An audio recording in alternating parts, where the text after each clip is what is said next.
In-depth journalism in the Memphis community, the Daily Memphian is of Memphis, not just in Memphis, and seeks to tell the stories of this city. TheDailyMemphian.com. Truth in place.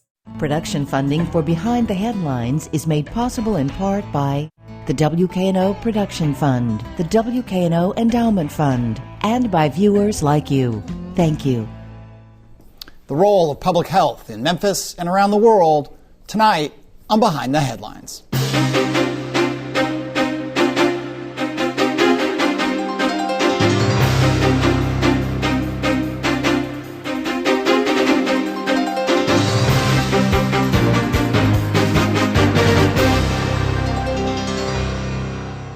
I'm Eric Barnes with the Daily Memphian. Thanks for joining us. I am joined tonight by the Dean of Public Health, the School of Public Health at the University of Memphis, Dr. Ashish Joshi. Thanks for being here. Nice to be here. Absolutely. Thank you for having me. Along with Bill Dries, reporter with the Daily Memphian. We'll start really big. We'll talk about some of your history. We'll talk about all kinds of things around public health and what it means. But I actually want to start with your definition, your quick, definition of when you say public health, what does that mean to you? Health for all. Health for all. And that's the most easiest way to communicate what public health is. And that health is a fundamental right for every individual. So I think to me what it means is that we all need to take care of our own health, irrespective of what area of focus we are in, what discipline we are working in. We can be a lawyer, we can be a physician, we can be a journalist. But we need to be responsible for our own health and how best we can deliver that health. So I think in a very layperson language, I would say public health is for all. Yeah. The notion of public health was obviously elevated to everyone's the top of their list some 5 years ago at this time. Mm-hmm. We were doing shows virtually by Zoom and fighting bandwidth and power and cameras. And you were in New York at that time, which was really a hotbed of COVID outbreaks, and we're working in public health there at the City University of New York. How has that changed the whole notion of public health in this country and around the world, the ramifications, good and bad, and everything in between from COVID and the pandemic? Thank you, Eric. This is a very important question. I think I'll give you three clear points of what has changed. One, we are all interconnected. And I say the word, a lot of people use the word local versus global. I use the word glocal. So it's a global world. I think COVID has shown us one thing, that it's a global world. What I mean to say is something that is happening in one part of the world is impacting anybody else. Second, public health is not my business. It's not the case. That has changed. It impacts economy, it impacts trade, it impacts health of the people, it impacts employment, it impacts everything. It impacts academic learning. A lot of students could not go to the schools. They had virtual, so it impacts everything. So that's the second. The third thing is, I think, the importance of data and evidence, and how do we really respond to bring more objectivity to the field of public health. So if you really ask me from the local to regional to the national and the global lens, I think those are the three pillars. Let me bring in Bill. And talk a bit about those three pillars. So I think when I say globalization basically means that I might be actually living in Nigeria and I want to travel to the United States, not for education but for my business. I could not travel. Now, in some way, nobody could think that public health could impact somebody's business. I'll give you an example for New York. We were asked by Broadway when to start the Broadway, because musicians need to play instruments. Now, which instrument do you need to play the best, that is the safest one during COVID? Nobody thought that Broadway, public health is going to be integrated to Broadway. Mm-hmm. So to me, that's the definition of globalization. That's a big change, huge change actually. The second thing is, which I mentioned to you, is like sensitization, the importance of public health to a common person. Nobody thought, like, people knew medical, they knew physician, they knew nursing, they knew allied health, they knew radiologists, technicians, but public health could impact day-to-day life is not. For example, people had to stay back into their homes. So how do you basically cater to the healthcare delivery services? Students were not able to come to the schools, kids were not able to come to schools. virtual learning. But those who do not have access to the internet, digital platforms, how do they get connected? So I think social connectedness was a big problem. Mm-hmm. So yes, physical distancing was a key, but social disconnectedness was an important element. And that was impacting everybody. I'll tell you at the relationship level, parents could not visit the kids could not visit the parents. So I think public health became into light a lot more. But what also brought the challenge, which Eric, you asked, was misinformation about what is causing, what's happening, what's right, what is wrong. So I think that's where the role of data and objectivity comes in. And I think public health tried to elevate itself and must elevate itself to bring more objectivity and bring more data into decision making. So I think those are the key pillars of responding through these three pillars, what I feel. Right. And those sound very easy, but during the pandemic and in its aftermath, they weren't. Yep. They weren't at all. And we continue to have that Yep. discussion about public health. Where do you think we are at, especially with what is happening at the federal government level on this? So I think, let me say this way. Public health, as I mentioned to you, is focusing on helping people to prevent the disease and promote good health and well-being. That's kind of the underlying premises of all who are in the field of public health are focusing on. That's one. The second component becomes is what are the things that are priorities in terms of what we need to address. I'll give you one example of that, for example. And coming to Memphis, if I take a living example of that, let's say the challenge of obesity when I came here, the challenge of crime, the challenge of like substance abuse. That's a problem to me. It's an output, it's an outcome. But what is causing that is the root cause. So the root cause is, do the youth know what public health is? So I'm coming to your answer, but I'm giving you an example on how to demonstrate that. So let me say, they say, oh, what do you think Memphis has a problem? Yeah, obesity is an output. It's an outcome. It's not a cause. Yes, it's a cause for diabetes and cardiovascular diseases, but what is causing obesity? Lack of sleep, not eating healthy, not doing the physical activity. So I'm glad to tell you how we are addressing that now. We are the only school of public health in the nation and in the globe that has established public health clubs in the high schools. Create documentation, evidence, quantifiable, that shows that intervention at a young, early level could actually impact obesity. So I think what is really needed is reimagining of public health to respond to some of the things that are happening. Not to reinvent, but to reimagine. Second, for too long, I would say, in my view, we've been identifying problems. But the problems have been there for too long. We need to come up with solutions. So solution-centric approach. And I'll give you another simple example of that. We are also the first school of public health in the nation and in the world that has brought public health education to the high schools. We are the only school in the country and in the world. So I think if we start to reimagine public health, that it is not just looking at the lens of disease, that okay, we need to now manage obesity, now we need to manage cardiovascular diseases, but look at what are causing them. I think that is a dialogue which I think would be impactful in that way. Well, what I wonder about, though, is that is understanding public health always going to be a thoughtful undertaking? Is it always going to be controversial because of talking about long-term outcomes versus the pandemic is here, people are getting sick, and we need to deal with it now? How do you balance that? That's a great point. Do we need to be responsive or reactive to situations in the terms of crisis? It's both, isn't it? Totally agreed. And to be honest, that's why it has to be reimagined.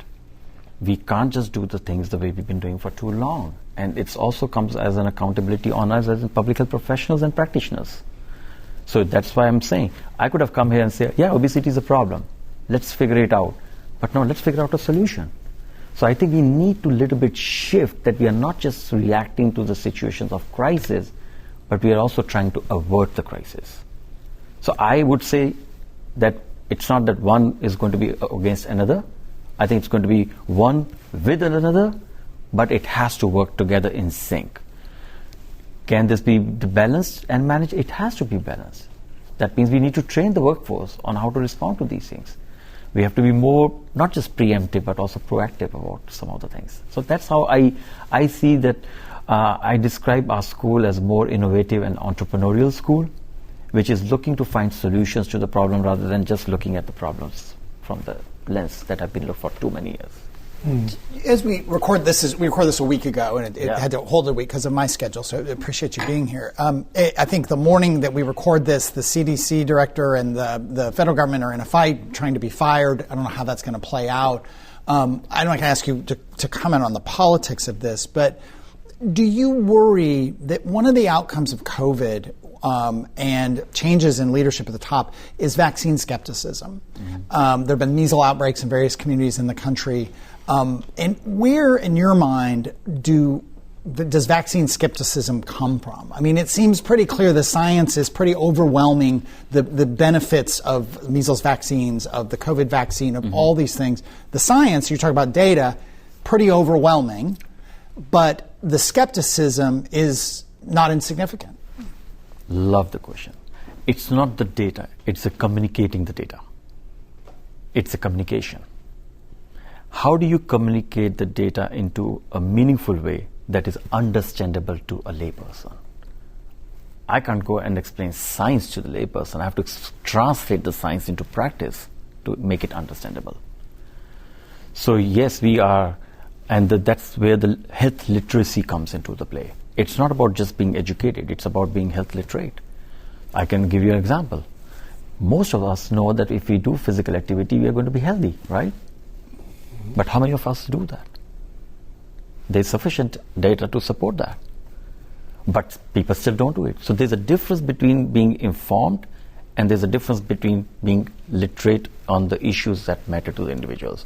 So I think the skepticism is coming really from how best we can communicate the evidence and the data in a way that is understandable to a common person. Do you look back, and not just you, but I mean, you were in ground zero of COVID, they were part of the addressing COVID, which in New York City was very scary. My daughter was there at that time. It was a very scary time around the country, but New York was one of those places. That you look back and people in the public health sector, and say, we did this really well during COVID, this we didn't do so well. And did some of the things that you didn't do so well feed this skepticism and misinformation? Not intentionally, I don't mean it in a political way, but I mean, I can remember early on they closed the parks. Don't go outside. Well, in hindsight, you can sort of say that seems silly. You know, being outside was incredibly important. But people, critics and conspiracy people, really picked up on some of those sorts of decisions and said, see, the whole thing was a farce. The whole thing was poorly managed. The whole thing was a mistake. So I think messaging is a critical component. I think one of the lessons which I think public health practitioners or even public health professionals, even in the academic setting, were being challenged on how best to create a messaging, because the messaging is not limited to something that is of how you and me are talking, it's also communicating through the digital channels. So I would say that if I have to pick one thing that was probably could have been done a lot better, would be messaging about how and why things were important. It was not just data, but we have to communicate the data to the audience in a way they understand. That's I think where the skepticism was coming from. Do you also, before I go back to Bill, do you also think, I mean, one thing people picked up on is that when the messaging changed and the rules changed, and the people, I think, you've got Dr. Fauci, you've got other people who said, well, we were adapting to a worldwide pandemic and trying to adapt to the data and realize, we didn't need to close the parks, we just needed to make sure people were, appropriately distanced, or et cetera, et cetera. Is that just something people don't understand, that the science isn't perfect, science is learning as you go? Is that part of the message that didn't get out there? I think that's a great point. I think if you really think about it, who is our audience? and who's communicating that message, and to whom you're communicating the message. So if I'm communicating my message as a science that data is critical, but not everybody may not even understand what data is actually. I'm telling you that it's a big surprise. Like I'm going to the schools right now, a lot of students, even parents would ask from much aware information, should I get it, should not get it? So I think, yes, we must even tell and inform more that science is an evolutionary process. It's an evolving thing. As the data is coming, we are trying to make certain decisions, but it has to be communicated at multiple levels for multiple stakeholders, cross-institutional, cross-sector. It cannot be just limited to a certain audience who is already receptive to understanding what that means. So I think the broader network has to be there. Right. And I think some of that is the scientific method that experts work at, because even locally here during the pandemic, we had examples of where the situation changed, and some of the scientists and researchers who were working on it here were saying, well, we were wrong about that. Isn't it great? Now we know that we were wrong about it, and we can move on and find out what's right. And people who weren't scientists were going, wait a minute, you were wrong about that, and had a totally different outlook about that. Yep, and I think that's the whole thing. I think and we have to admit certain things that might not be the right, which means we have to explain that that's what science is all about. Yeah. It's not a fixated thing. It is evolving as new facts come in, as new data comes in. We keep on letting people know. I think so. It's kind of more educating on a continuum of basis about not just the findings, but also about why the change is happening, why it is. So I think that educational messaging, I would suggest, should be the emphasis to be better prepared for the next time. That's what my take is on. As we were waiting to go on with the show, you told Eric and I something very surprising, and that is that New York did not have a school of public health. Public school of public health. A public school of public health. Before you came there, I would have assumed New York would have had that kind of an institution, and sometime early in the 20th century. Is the U.S.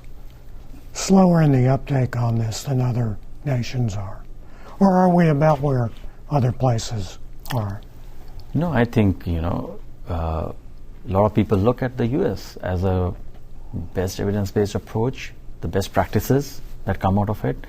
But I also mentioned that the word is globalization, so I think in public health we have to take the best solutions which are available across different parts of the world and see what works in our context and what in our context can work in other people's context. So I think I view that the solutions that are best, the world is not very different in terms of some of the public health challenges that we see.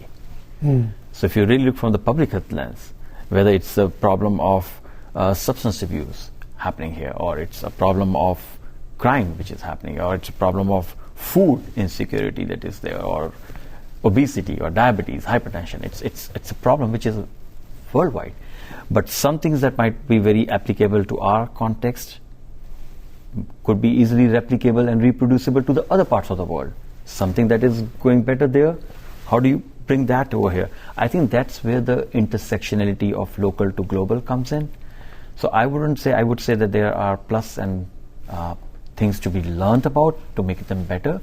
And that's where our school is trying to focus on, get the best practices, bring the data, bring the evidence, make our students trained on how to distinctly make an understanding what is right information versus what is misinformation. So train them to be prepared to these challenges. So that's how I would view it. So I think it's not like we are lagging behind or somebody else is doing better. I would rather put it in this way, that there are a lot of good things that we are doing, and there are a lot of good things that are happening around the world. How do we bring them all together and see what fits into the best context where we are? So it's the experts who have the knowledge, but it's also more than that. It's what you do with the knowledge, right? It's about the application of the knowledge. Another aspect, you mentioned a bit of this in the COVID context of the social disconnectedness and the outcomes of that, with kids being separated from one another in school, people in workplaces, families being separated. On the one hand, there was a huge spike in clearly of mental health issues during COVID, and substance abuse issues probably is tied to that. Since COVID, one thing that's interesting to me is it seems like there's so much more discussion about public health, mental health, in a much better way than there used to be. It isn't a dark secret. It isn't an embarrassment. You can't turn a podcast on without getting an ad for a telehealth, online-based therapist. There's just so much more conversation about it. People talk about an epidemic of loneliness, particularly among men, and that has become part of the conversation. Is that a shift in the time you've been in public health where you've talked about exercise, you've talked about food, we've talked about vaccines, but that mental health is a part of this? Because, if you're not in a good place mental health, you're not going to eat right, probably. You're not going to sleep right, probably. You're not going to get out and exercise, probably. Eric, thank you so much for bringing that question up, actually. I'll give you this way. So our curriculum that we have established for the high schools is built on 4 pillars. One is called C, which is coping. A, adaptability. R, resilience. E, empathy. It's a care approach. So if we are going to talk about mental health, how do you cope with complexities, uncertainties?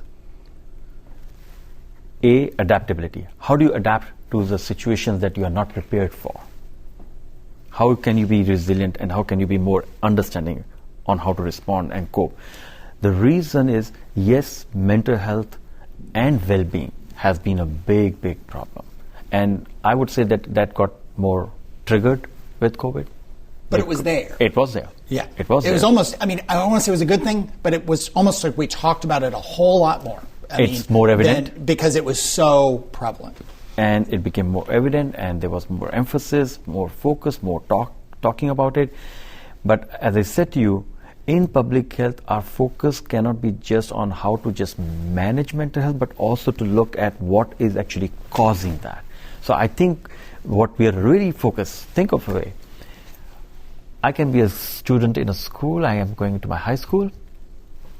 I am struggling. I just don't know how to cope with it. Where to go? What do you do with that? We wait till the person responds in different ways to those crises, or we actually go there early and identify what the challenge is and try to see if there's something which can be modified around that environment, and then make it a better situation for somebody to go around. So I think that's where I see that the role of public health is to look and make a paradigm shift on not just talking about managing things, but also creating enough evidence and repository that what is actually working for the root cause analysis of that brings that narrative more and more about that. A high school student, if I may just add one more thing. Sure. Yep. A high school student not always is going to come to the career in public health. They might go into something like a business, engineering, information systems, anything. But they need to learn, they need to know how to cope, they need to know how to adapt, they need to know how to be resilient, how to be empathetic. So I think these are the 4 pillars to, no matter if you have prepared that kind of student or youth in that way, at least they are better equipped to respond to those things. So yes, we are looking at providing more care to the people with mental health issues, but at the same time, we also have to have another aspect of layer that talks about what we can do to prevent that from happening. And to recognize it. So I think it cannot be just a singular approach. It has to be a multifaceted, multidimensional approach. It's an ecosystem. So we have to look things from the systems approach rather than just from a singular lens. We've just got a minute left here, and I could ask about one thing I'm curious about. You talked about weight, and this we can do a whole show on this. Is GLP drugs like Ozempic and so on is a kind of a remarkable change in terms of addressing people's weight, and some we kind of saw it originally where people maybe were doing it more for aesthetics. I don't know how to put that, but more and more people taking GLP drugs. Is that, from your point of view, a good thing, or it isn't really addressing the root causes of obesity? I would say, I wouldn't say whether they're good or bad, but I would say this way. we want to address the issue of obesity, we need to have a better understanding of what will work for what is causing obesity. I am of the opinion that if somebody says, I'm not eating healthy, why somebody is not eating healthy? We just need to know. If somebody says, I don't like to sleep late night, you can't be eating healthy and not sleeping well. I think it's a shift in how prevention and health promotion has to be done that actually really creates individuals more sensitization to the field of public health. So I think I feel that to address these broader things, we need to go more early and more to the root cause analysis of that. Dr. Joshi, when you look at public health in Memphis and around the world, what has been learned and changed post the global pandemic, post-COVID? So I would say one of the key things is like how do we best create messaging for public health to a very large audience who may not have a full understanding about public health. That's one. The second, which I would highlight, is how do we make sure that people understand that public health science or science in public health is not a fixated thing, it is an evolving thing. It continues to develop on the research that makes available. And the third is how do we really bring the data and the evidence into practice through different stakeholders who could understand that in a way that people could think about it. These are, to me, are the big three messages, because no matter whether it's post-COVID or post-pandemic, these are applicable to almost every other disease burden that you can think of. So that shows us that the messaging of public health must be changed the way we have been doing. Let me bring in Bill Dries from the Daily Memphian. And Doctor, as we discussed in more depth on the show, you're very much an advocate of meeting people where they are when it comes to the science and the basic knowledge that they need, correct? Yep, I love it. And I will tell you, that's the only way that you can communicate, and one of the very powerful ways to communicate. And as I mentioned, like in the School of Public Health at the University of Memphis, we are delighted to share that we are going to the schools, actually. We're talking to the high school youth. One of the things that was amazed to hear about was the challenge. They didn't talk about like obesity. They didn't talk about that. They were talking about hopelessness. That came out important. So if hopelessness is a problem, that is leading to lack of sleep, lack of eating, not having interest in physical activity. So how do you make that individual who feels hopeless to become and take care of themselves? So I think that's where I feel that we have to listen more and understand more that how best we can communicate public health to the audiences who have never even heard the term public health before. Is some of this the result of, as a society, we go to a doctor when there is something wrong with us and we want it fixed, but we may not know, or we may not actually be interested as patients in what caused the problem that took us to the doctor's office? So rightly said, because we've been very reactive to, okay, if there's a crisis, we go now. I think what we have to do is we have to ingrain public health into the education. I'll give you one example. Once you tell the youth that what is public health, for example, one of the students said, I don't know what public health is, but I want to be a great basketball player. Okay, you want to be a great basketball player. How can you be a great basketball player? Tell me that. Oh, I go to my gym every day. But I don't sleep well. Here you go.